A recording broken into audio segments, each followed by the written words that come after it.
지금 여러분들 통계로 나온 것들 5월 달에 5천 건 정도 거래가 됐다 이렇게 제가 말씀드렸잖아요. 이거는 어떤 통계입니까? 한 3개월 전에 이미 결정돼 가지고 행동을 옮긴 통계예요. 친구들한테 물어보고 임장 가고 가게 협상하고 또 다 안 되니까 또 다른 데 가보고 이러다 그러면 최소 한 3개월 걸린다고 봐요. 그래서 어떤 통계든지 간에 대부분은 이제 옛날 통계 지표입니다. 근데 최근의 통계를 알기 위해서는 어떻게 하셔야 돼요? 현장 가셔야 돼요. 현장 가서 공인중개사분하고 물어보고. 최근 서울과 수도권 아파트 시장 상황은 어떤가요?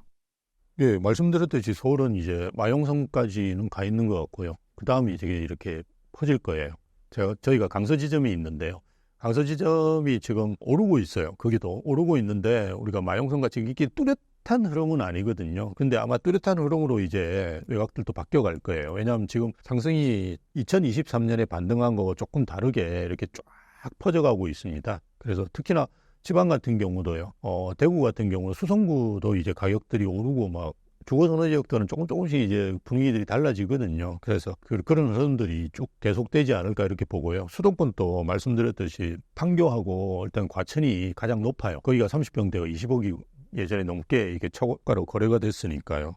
그런 지역들은 분위기가 지금 좋습니다. 당연히. 그 나머지들도 이렇게 퍼져나가는 건 당연히 이제 퍼져나갈 거거든요. 그러니까 이제 그런 지금 상황이다. 라고 이제 생각하시면 되고요. 지방 같은 경우는 아무래도 그 자체 수급 상황에 의해서 많이 움직일 거예요. 그런 점들은 다르게 보셔야 되지 않을까 그렇게 봅니다. 1억 가진 무주택자가 수도권에 내 집 마련할 수 있는 입지는? 이건 갭 투자하셔야 되고요. 수도권에서도 이제 1억짜리 아파트는 없으니까요. 갭 투자하시는 게 필요한데요. 1억은 모르겠는데 1억대는 제가 인천이라든지 이런 데는 꽤 있습니다. 이렇게 찾아보시면 우리가 호갱노노라든지 이런 데 들어가 보시면 필터 기능이 있거든요. 그래서 갭을 1억으로 해서 이렇게 찾아보시면 그 직전에 거래된 매매 가격하고 직전에 거래된 전세 가격 이런 것들을 보면 갭이 1억대에 있는 아파트들도 꽤 있습니다. 그러니까 그런 걸 찾으셔가지고 이렇게 하시면 충분히 가능한데요. 그러니까 입지는 아까 말씀드렸지 인천 같은 경우 송도를 제외하면 아마 1억 원대를 찾기가 나쁘지 않으실 거예요. 경기도 같은 경우도 경기 남부를 제외하고 나면 그 입지 중에서 대부분은 찾으실 수 있을 겁니다. 그런 입지들을 고르시면 될 것 같아요. 송도 제외하고 인천에서 어느 정도 금액대면 대출받아서 살 수 있나요? 그건 그 입지에 따라 다른데요. 평당 한 1,000만 원대라고 보시면 되니까요. 한 4, 5억 정도 하실 거예요. 가격대가. 근데 2억이나 3억대 전세가 되니까요. 아니면 말씀한 대로 대출을 최근에 이제 신생아 특례 같은 경우도 아마 대출이 5억까지 나올 거예요.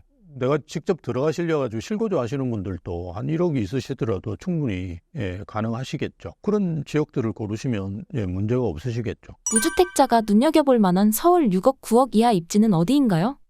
6억이나 9억 이하 입지면 말씀드렸듯이 외곽이거든요. 그래서 노동항, 금강구 이런 지역들인데요. 이게 아마 6억, 9억으로 본다는 말은 아마 실수요로서 들어가시려고 하는 입장이실 것 같은데요. 아니면 여기 가지고 있는 자금력을 최대한 활용하셔가지고 갭 투자 같은 걸 하셔가지고 조금 더 좋은 지역으로 가시는 걸 저는 이제 권해드리고요. 우리가 이제 그 정책금융이라 그래서 예전에 이제 특례 보금자리론하고 지금은 이제 신생아 특례가 있는데요. 이게 9억 이하 아파트들입니다. 근데 이쪽에서 사시는 분들이 꽤 되거든요. 그런데 왜 안 오를까요? 그러니까 이게 그 지역에 사시는 분들도 가격 협상을 굉장히 잘해주고요. 깎아달라면 깎아주는 거예요. 그리고 사시는 분들도 자금력이 안 되시니까 많이 깎으려고 하시고요. 그런데 우리가 주거선호 지역 같은 경우는 금매도 거의 없고요. 사시는 분도 좀 여유가 있어요. 그러니까 그냥 그냥 1, 2천 그냥 이렇게 조정하셔가지고 그냥 들어가시거든요. 근데 앞으로도 이런 상황이 계속될 가능성이 커요. 그래서 오르긴 하겠지만 그 폭이라든지 상승률은 굉장히 낮을 거거든요. 그래서 좀 실수요를 이렇게 6억이나 9억을 생각하신다 그러면 오히려 갭으로 이렇게 전환을 하셔가지고 나는 심한 경우는 이제 월세를 사시고 갭으로 전환하셔가지고 조금 더 이제 상급지를 좀 노려보시는 게 좋지 않을까. 왜냐하면 당분간 민주당에서 국회를 장악하고 있고요. 국회의원 선거한 게 얼마 안 됩니다. 그죠? 한 5년간 갈 거예요. 그렇다 그러면 5년간 동안 1주택자에 대한 혜택들은 민주당에서 할 가능성이 있어요. 그건 본인들도 1주택자 종부세 완화라는 이야기를 했으니까요. 그렇다 그러면 똘똘한 채로 계속 갈 거예요. 상황 자체가. 그렇게 간다 그러면 자연스럽게 주거 선호지역만 오를 거거든요. 그리고 뭐 다른 데가 이제 오르더라도 제가 이야기하는 상승폭이 달라요. 지금 이제 말씀드릴 때 성동구라든지 서초구는 이제 그 강남구라든지 송파구와 다르게 토지거래 허가구역이 없어요. 그러다 보니까 반사 이익을 많이 보고 있는데요. 이런 지역들은 0.3%씩 주간 단위로 오르거든요. 이건 연율로 따지면 15%, 20% 되는 겁니다. 굉장히 강한 상승세예요. 그런데 노도강이나 금강구 지역 같은 게 0.0몇 %예요. 이거는 한 3에서 5%밖에 안 되거든요. 그냥 물가 상승률이나 소득 증가율, 즉 우리가 이야기하는 인플레이션을 해지하는 수준 정도밖에 안 되거든요. 상승폭이 계속 커지고 이 20억짜리가 막 15%, 20% 오르고 10억도 안 되는 아파트는 5%밖에 안 오르는 상황이 될 거니까요. 뭐 무리한 것도 아니에요. 갭으로 이제 좀 전환하셔가지고 다시 생각을 해보시는 것이 좋지 않을까 그렇게 봅니다. 요즘 갭 투자 분위기가 확산되고 있는데 어떻게 생각하시나요? 그러니까 갭 투자가 앞으로는 확산될 가능성이 크죠. 단가가 계속 올라가고 그죠. 그래서 지금 살려고 하는데 뭐 사기는 부담되고 대신에 오르는 데는 보니까 주거 선호지역만 오르고 그래서 아까 말씀드렸듯이 뭐 일기 신도시 사시는 분인데 사실은 서울에 좀 마용성이나 이런 데 일장 오시고 그 다음에 이렇게 하셔야 되는데도 강남으로 바로 들어오시겠다고 하는 생각을 가지시는 이유도 그 상승률의 차이가 있다는 걸 인식하시는 거거든요. 갭 투자는 늘어날 가능성이 커요. 근데 지금은 예전에 비해서 갭 투자는 줄었어요. 그래서 지금은 실수요 시장이다 보니까 들어오려고 하는 분들이 많긴 해요. 근데 앞으로는 이제 전세에서 매매로 전환하시는 분들 중에도 제가 이야기하는 그런 생각들을 가지고 계신 분들이 있을 거예요. 뭐 그냥 월세 살고 마용성 그냥 한번 노려보지 뭐 이렇게 생각하시는 분도 계실 거거든요. 왜냐하면 월세 살면 보증금이 뭐 5천이나 그죠 몇천밖에 안 되니까 나머지 뭐 10억이 있으시거나 5억이 있으시다 그러면 그걸 들고 그죠 그런 쪽으로 가실 분들이 굉장히 많아질 거예요. 왜냐하면 주거선호지역을 자꾸 노르시다 보면 이게 들어가시면 뭐 부담되죠. 영끌하셔야 되는데 아직까지도 조금 이렇게 헷갈려 하시는 분들이 많이 있으시거든요. 그렇다 그러면 자연스럽게 갭 투자가 늘어나겠죠. 그래서 갭 투자는 조금씩 저는 더 늘어날 거라고 봐요.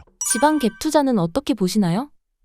지방 갭 투자는 아마 서울에 집이 없는데 지방에 갭 투자 하시는 분은 거의 없으실 거예요. 대부분 서울에 한 채가 있는데 서울 너무 많이 오른 거 아니냐 이렇게 해가지고 다시 지방으로 가실 건데요. 일단 지방에 사시면 그죠 4년을 그냥 있으셔야 되거든요. 4년 전세를 주고 그죠 있으시면서 갭 투자를 하셔야 되는데 4년 후에 서울의 상승률하고 지방의 상승률을 따지고 보신다 그러면 차이가 좀 있으실 거예요. 잘못하면 이제 4년 지나도 못 팔고 그죠? 또 4년을 넘으시면 이제 8년인데 그때 되면 제가 말씀드렸던 10년 후에 지방이 어떻게 될지 이런 건 굉장히 고민하셔야 되는 상황입니다. 그런 상황일 때 투자를 위해서 지방까지 가서 막 갭 투자하시고 이러는 건 시기는 저는 아니라고 봐요. 물론 이렇게 갭 투자 엄청나게 잘 하시는 분들은 또 하실 거예요. 우리가 잘 아시다시피 지금 취득세가 전혀 지금 변화가 없어요. 그래서 지방 같은 경우는 물론 3주택부터 이제 8%뭐 이렇게 되긴 하지만 그 취득세가 높아지는 상황에서 지방은 이제 우리가 투자 금액 자체가 적어지면서 많이 하는 개념이거든요. 그래서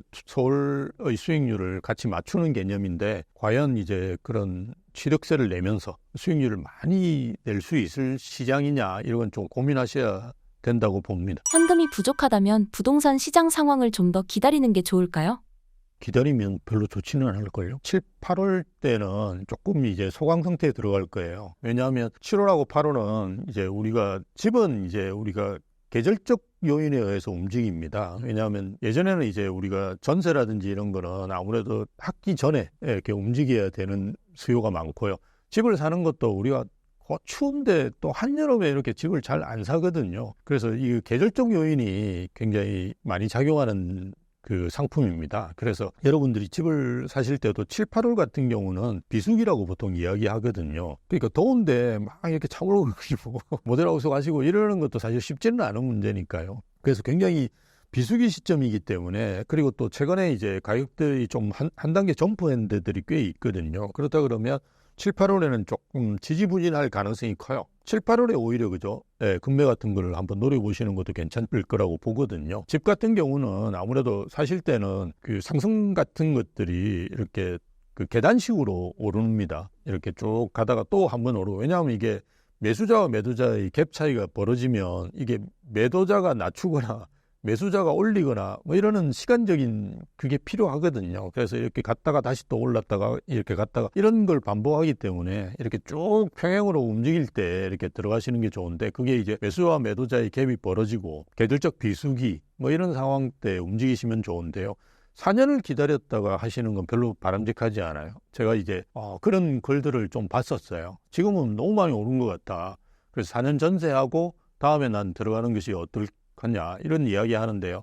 아마 4년 후의 가격은 지금 가격은 아닐 거예요. 올라 있을 거예요. 그래서 오히려 지금 움직이시는 게 좋지 않을까, 저는 그렇게 생각합니다. 정부에서 제공하는 제도로 2030 세대들이 집 살 수 있는 팁은? 그러니까 정부에서 하고 있는 보금자리로는 여전히 있고요. 예전에 우리가 했던 게 특례 보금자리입니다. 왜냐하면 보금자리로는 소득 기준이라든지 DSR에도 적용되는 게 있어요. 그런데 이제 특례 보금자리로는 소득도 제꼈고요. DSR 같은 것도 전혀 적용을 안 하고 했기 때문에 특례라고 제가 붙인 거거든요. 그래서 일반적인 보금자리론 또 있고요. 그게 뭐 6억 이하 아파트 뭐 이렇게 좀 조건이 있습니다. 그리고 최근에 이제 신생아 특례 같은 경우도 소득 조건이 좀 까다로워요. 그러니까 뭐 아마 1억 조금 초반의 수준일 거예요. 근데 이것도 이제 2억으로 훌쩍 그죠? 올린다는 거거든요. 대기업에 다니시는 분들 보면 두 분이 합치면 1억을 훌쩍 넘는 분들이 꽤 있어요. 특히나 뭐 20대가 아니고 30대 분이다 그러면 2억 이렇게 되시는 분들도 어서 상담하시는 분들 꽤 있거든요. 그래서 이런 분들은 신생아 특례를 충분히 활용하실 수 있거든요. 그리고 내년에는 또 그게 바뀌고, 그래서 이런 것들을 일단 활용하시는 게 좋아요. 왜냐하면 이게 지금 3% 후반대나 4% 초반대가 신규로 이제 담보대출을 하시는 분들한테는 적용되는 금리인데요. 이걸 뭐 1%대나 2%대로 떨어뜨리는 거니까 비용이 줄어들면 어떻습니까? 수익률이 높아지잖아요, 자연스럽게. 그러니까 수익률을 높일 수 있는 좋은 방법이 될 수가 있죠. 대신에 이제 9억 이하 아파트 같은 경우는 잘 고르셔야 되죠. 그렇죠? 아까 말씀드렸듯이 주거선호지역이 아닐 가능성이 크거든요. 그리고 이런 특례 대출을 아마 대부분 들어가시는 걸 요구하는 경우도 있어요. 실수요. 갭 투자보다는. 뭐 갭으로 하실 수 있는 정책금융도 있는 걸로 제가 알고 있는데요. 어쨌든 그런 걸 활용하실 때 우리가 대부분 이제 9억 선에서 이제 하는데요. 그럴 경우 이제 좀 선택을 잘 하셔야 되는 거죠. 뭐 서울에 없다 그러면 아무래도 경기도 쪽에서 그죠. 서울과 접근성이 개선되면서 그죠. 일자리도 많고 이런 지역들을 잘 고르셔야 되는데요. 뭐 그런 것들은 지금부터 좀 다녀보시면 저는 좋다라고 봅니다. 계속 말씀드리는 게 사야 돼 말아야 돼 이걸 집에서 고민하시는 거는 전혀 해답이 없습니다. 저 사람 나와가지고 계속 분위기가 좋다라고 이야기하는데요. 그럼 그 부동산 사무소에 한번 가볼까? 본인이 원하시는 지역의 그죠? 부동산 사무소를 몇 군데 가보시면서 가격 흐름 같은 걸 좀 체크해 보시는 것도 좋죠.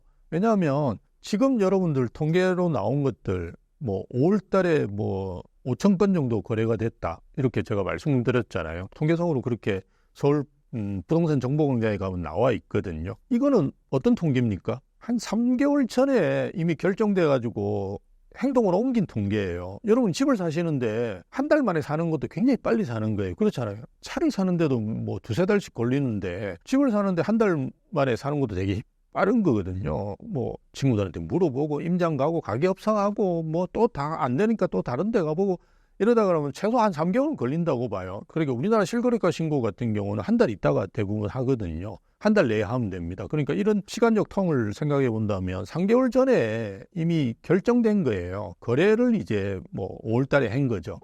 그러니까 우리가 예전 지표예요. 그래서 어떤 통계든지 간에 대부분은 이제 옛날 통계 지표입니다. 그래서 근데 최근의 통계를 알기 위해서는 어떻게 하셔야 돼요? 현장 가셔야 돼요. 현장 가서 공인중개사분하고 물어보고, 또 공인중개사분한테 물어볼 때는 한 군데만 가시면 안 되고요. 그 단지에 있는 공인중개사한테 물으면 공인중개사분들이 어떻게 이야기해요? 좋게 이야기하죠. 당연히. 왜냐하면 이거 내가 팔아야 되는데, 그리고 난 대부분이 우리나라 공인중개사분들은 한 단지만 하거든요. 그 한 단지 내 상가에서. 그러면 옆 단지 가서 물어보셔야 돼요. 저 단지 어떠냐고. 그럼 욕할 거예요. 당연히 내 걸 팔아야 되니까. 옆 단지에 있는 분들은 내가 그 전에 본 단지를 욕을 할 거예요. 근데 나쁘다고 이야기하는 게 진짜 나쁜지를 그죠? 본인이 판단하셔야 되겠죠.